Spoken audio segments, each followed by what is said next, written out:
выполняет государственные задания изучения палеоэкологических условий обитания мамонтовой фауны на территории Якутии.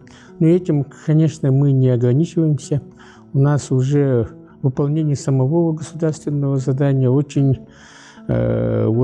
всегда выполняем очень обширные задачи. От чисто зоологических, вернее, палеозоологических до палеоэкологических и даже до археозоологических. То есть мы понимаем, что работаем на очень огромной территории, где богатейшее место на мамонтовые находки, и стараемся все время своевременно реагировать.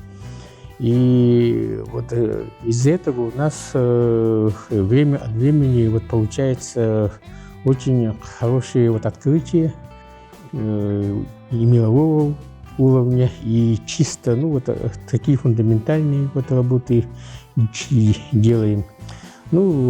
Задачи у нас фактически из года в год не меняются. Это у нас экспедиции, работа с новыми объектами. У нас меняются в основном объекты, либо места экспедиций. И все время стараемся проводить очень такие научные исследования, потому что народу немного у нас, и очень много таких высокотехнологических исследований мы проводить не можем из-за отсутствия материально-технической базы. И мы работаем в содружестве со многими российскими, а то и зарубежными научными центрами, от сложностей этих исследований. Очень активно работаем с московскими институтами, с новосибирскими, санкт-петербургскими институтами, и уже начали готовить молодые кадры. В этом году у нас, мы надеемся, что будет политически определен вопрос о строительстве Всемирного центра мамонта. Где-то же он же именно с определением места, бюджета этого центра. Мы уже готовим программу с Министерством образования и науки Республики Саха по подготовке научных кадров для Всемирного центра мамонта. В общем, эти работы у нас идут.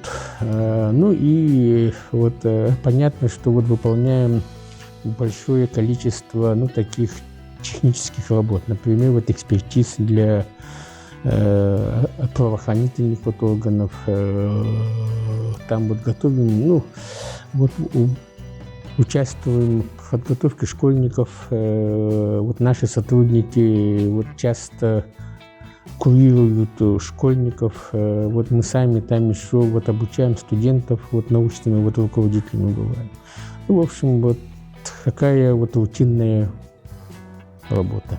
И надеемся, что и в 2025 году у нас будут большие проекты, которые некоторые проекты завершаются и будут хорошие публикации, а некоторые проекты наоборот начинаются.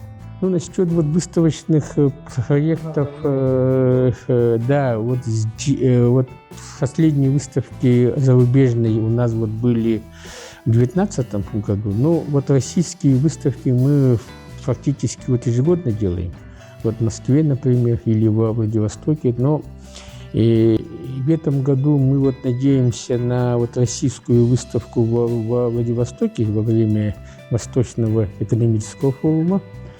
Но пока еще конкретики нету. И еще надеемся, что состоится международная выставка. Мамонтовая. Уже провели предварительные переговоры в Харбине с компанией Дзяо Юань.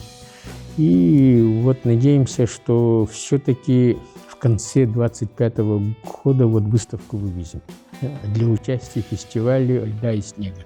Это город Харбин. Спасибо, Альберт Васильевич. Желаем вам, чтобы у вас все из задуманного реализовалось. Спасибо.